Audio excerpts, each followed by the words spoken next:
Okay, so today our topic of discussion is perception. ठीक है, perception देखें it's a process of making sense of the stimuli in our environment. ठीक है कि हम जो भी environment से stimuli लेते हैं ना, वो लाइट का स्टिमुलस हो सकता है, वो साउंड का स्टिमुलस हो सकता है, उसकी आगे प्रोसेसिंग करना within the brain, that is known as perception. ठीक है ना,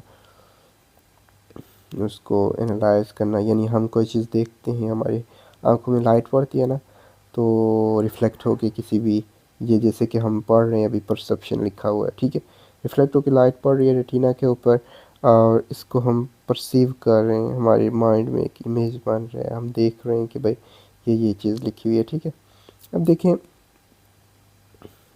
परसेप्शन जो है ना, उसका ताल्लुक जो होता है कुछ फैक्टर्स के साथ होता है, जैसे कि मोटिवेशन एंड परसेप्शन. इसमें ये लिखा हुआ है कि देखो, आप जब भी किसी चीज़ के लिए मोटिवेट होंगे ना, तो आपकी उस चीज़ के लिए परसेप्शन अच्छी होगी. ठीक है, यानी कि आप अगर मिसाल के तौर पर सहरा में हैं कहीं, आपको शदीद प्यास लगी है, आप देखते जाएंगे इधर उधर यहाँ वहाँ, तो आपको चमकीली जो रेत नज़र आएगी ना कहीं दूर सहरा में, आप समझेंगे कि ये पानी है. तो देखो, मोटिवेट थे आप पानी के लिए, पानी ढूंढने के लिए, तो आपको ज़्यादातर वही नज़र आएगा. ठीक है, तो मोटिवेशन का ताल्लुक ये ज़ाहिर करता है परसेप्शन के साथ. अटेंशन एंड परसेप्शन, जितने आप ज़्यादा अटेंटिव होंगे किसी चीज़ के बारे में, उतना उसको परसीव करना आपके लिए इजी होगा. ठीक है ना, जैसे कि आप एक मेडिकल ओपीडी में हैं जहाँ बहुत सारे पेशेंट्स हैं और आपने एक पेशेंट को अपने पास बिठाया है और सिर्फ उसकी बात पे आप फोकस कर रहे हैं, अटेंशन दे रहे हैं, तो आप समझ जाएंगे उसकी बात को. ठीक है, वगरना अगर आप फोकस ना करें, अटेंशन ना दें उसकी बात को, फिर आपको कुछ भी नहीं समझ लगेगा, क्योंकि उधर शोर तो होगा, बाकी भी लोग अपनी अपनी बातें कर रहे होंगे. ठीक है, नेक्स्ट, बेसिक परपेचुअल एबिलिटीज़. ठीक है, ये वो चीज़ें हैं जो अफेक्ट करती हैं परसेप्शन को. ठीक है, या जो कि कुछ मेन फैक्टर्स हैं. वही perceive objects in our environment as having features. ठीक है, such as pattern, constancy, depth and movement. ठीक है, वो कह रहा है कि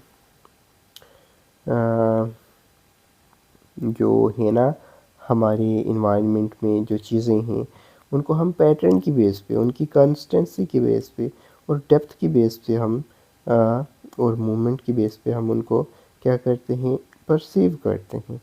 ठीक है, पैटर्न परसेप्शन क्या है, किसी भी चीज़ का कोई ख़ास पैटर्न होगा तो वो हमारे जहन में बैठ जाएगा, हम उस पैटर्न की वजह से दूसरी चीज़ से उसको अलहदा करार देंगे. ठीक है ना, जैसे कि कोई अलमारी है, उसको हम टेबल से अलहदा करार दे रहे हैं उसकी पैटर्न की वजह से, कि यार इसका पैटर्न इस तरह का है, डब्बा सा होता है अलमारी का और उसमें खाने बने होते हैं, उसमें चीज़ें रखने की जगह होती है, जबकि टेबल जो है वो उसके चार क्या होते हैं, चार टांगे होती हैं उसकी, और उसके ऊपर ऐसे वो प्लाई सी लगी होती है जिसके ऊपर आप बुक्स रख के पढ़ते हैं.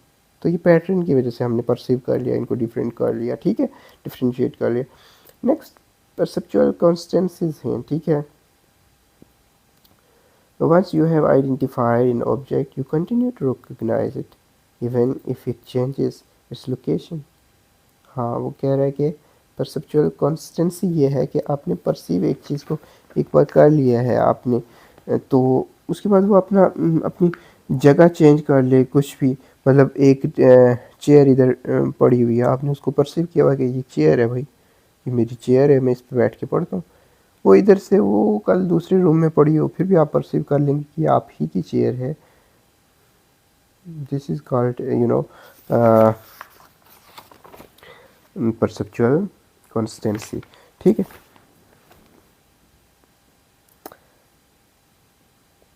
नेक्स्ट शेप कॉन्सिस्टेंसी उसने बताया हुआ है. The shape of an object is perceived independently of the image it cast on retina, कि रेटिना के ऊपर जो इमेज बनाती है ना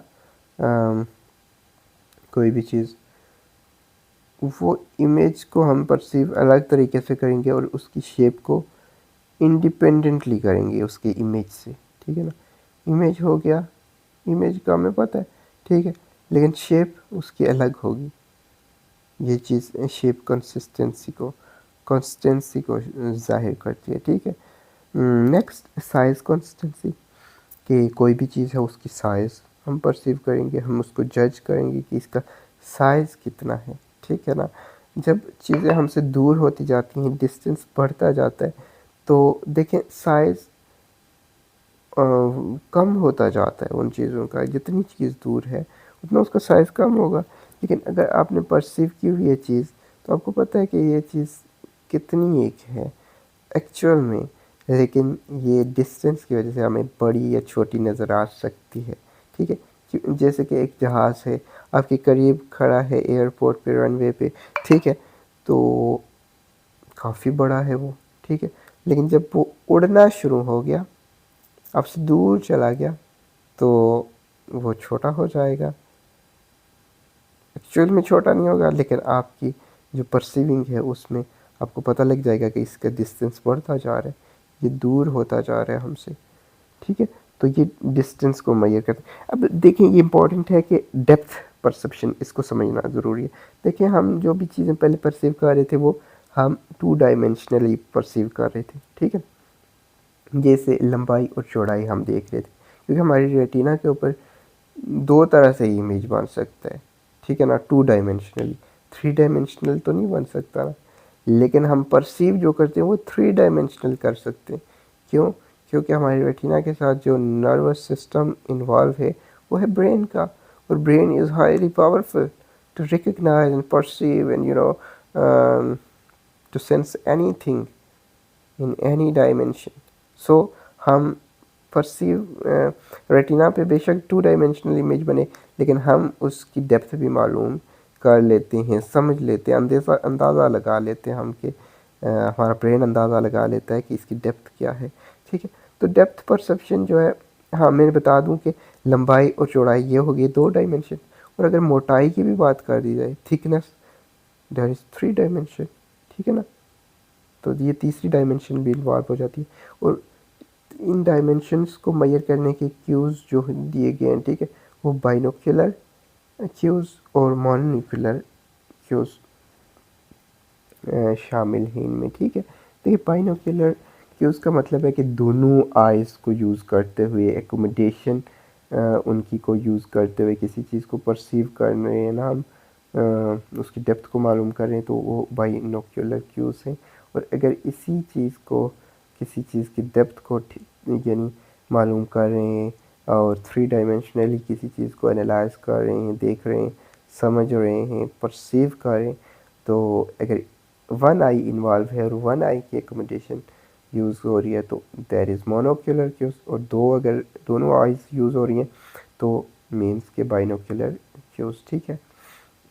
नेक्स्ट उसने बताया कि परसेप्शन ऑफ मूवमेंट, तो that is very important thing, ठीक है।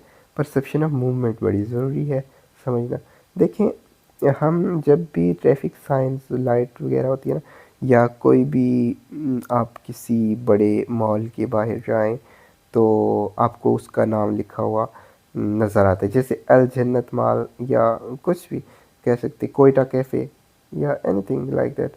सो आप अगर उस वो जो लिखा होता है ना, कोयटा कैफ़े लिखा हुआ है जैसे कि, ठीक है, आप अगर उस साइन बोर्ड के बिल्कुल पास चले जाएं, आपको करीब से आप देखेंगे ना, तो वो कुछ भी नहीं है, वो कुछ भी नहीं लिखा हुआ इस तरह, सिर्फ डॉट्स हैं।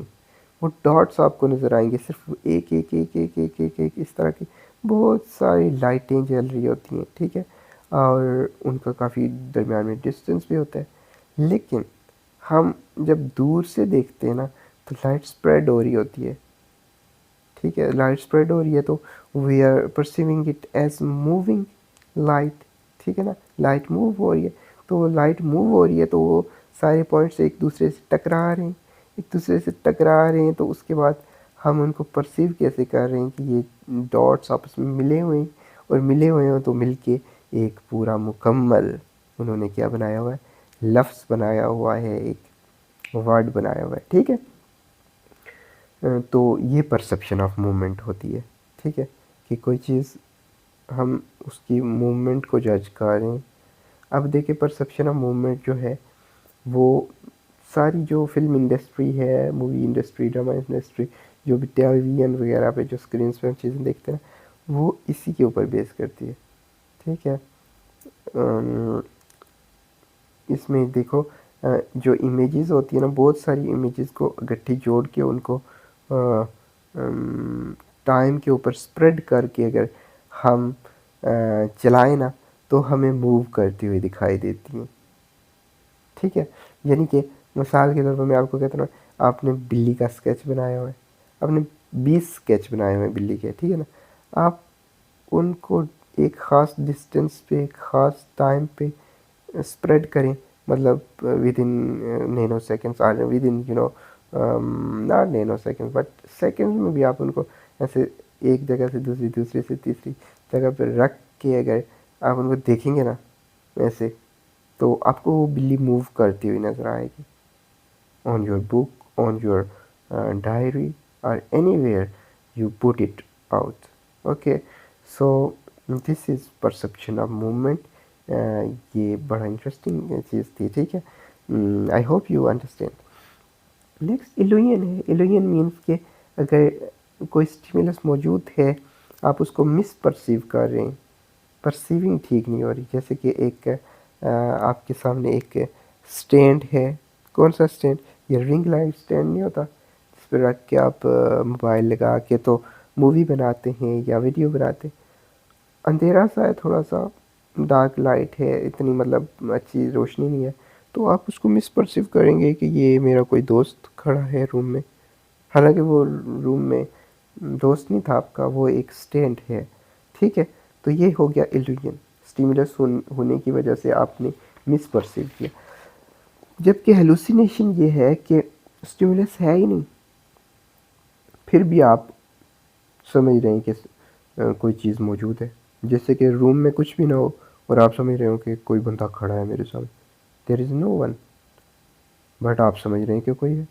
तो ये स्किज़ोफ्रेनिया में होती है, स्किज़ोफ्रेनिया बीमारी का नाम है, ठीक है। इसमें हेलुसिनेशंस होती हैं।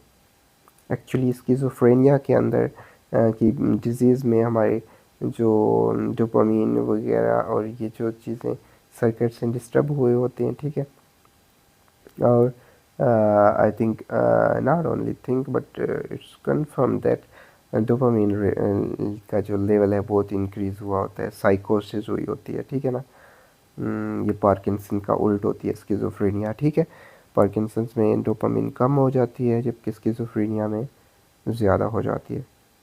और स्किज़ोफ्रेनिया का साइन है हेलुसिनेशन, कि आपको स्टिमुलस ना होने के बावजूद चीज़ें नज़र आती हैं, आवाज़ें सुनाई देती हैं, ठीक है। नेक्स्ट उसने एक्स्ट्रा सेंसरी परसेप्शंस का बताया हुआ है। पहली चीज़ जो आती है एक्स्ट्रा सेंसरी परसेप्शंस में वो है क्लैरिविजन्स। क्लैरिविजन्स का मतलब है the ability to perceive events और gain information that appears unaffected by distance और नॉर्मल फिजिकल बैरियर, ठीक है।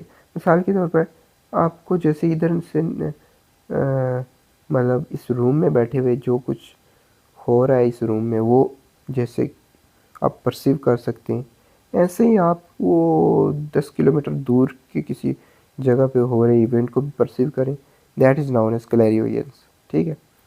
नेक्स्ट है telepathy. Telepathy means reading others mind, कि आप किसी दूसरे बंदे का माइंड पढ़ सकते हो कि वो क्या सोच रहा है, that is telepathy, okay. What is precognition, the ability to perceive or accurately predict future events, thus ठीक है ड्रीम अबाउट फ्यूचर्स और इंक्लूडेड इन प्रीकॉग्निशन। मिसाल के तौर पे प्रीकॉग्निशन ये है कि आपको फ्यूचर के बारे में पहले ही पता लग जाए, कुछ हिंट्स मिल जाए, आपकी सिक्स्थ सेंस ने आपको बताया हो कि ये चीज़ होने वाली है, या कोई चीज़ आपके मतलब कोई चीज़ ऐसी बाद में हो जो आपको पता लगे कि यार ये तो मेरे साथ पहले हो चुका है, ये तो मुझे पहले मालूम था, दैट इज़ प्री कोग्निशन, कि आपको पहले ही पता हो that it's going to be happen. Okay, what is telekinesis? The phenomena studied by parapsychologists in basically the ability to exert influence over inanimate object. It means mind over matter, कि आप mind से चीज़ों को control करें. जैसे कि आप mind से ऐसे टेबल के ऊपर ऐसे कंट्रोल डालें, ऐसे ध्यान डालें कि टेबल मूव करना शुरू हो जाए. तो ये है कि इनएनिमेट चीज़ों के ऊपर आप माइंड से कंट्रोल पा लें, दैट इज़ टेलीकाइनेसिस. ये आप ज़्यादातर मूवीज़ में देखते होंगे, ठीक है. लेकिन ये चीज़ें हैं, एग्जिस्ट करती हैं, रेयर हैं, but they exist. So they are involved in they are just here in our psychology. Okay, next, thinking. It's a mental process involving manipulation of both information from environment and symbols stored in our memory. ठीक है, video लंबी हो गई है. Next video में हम thinking के बारे में मज़ीद डिटेल में बात करते हैं, ठीक है. ओके, अल्लाह हाफिज़.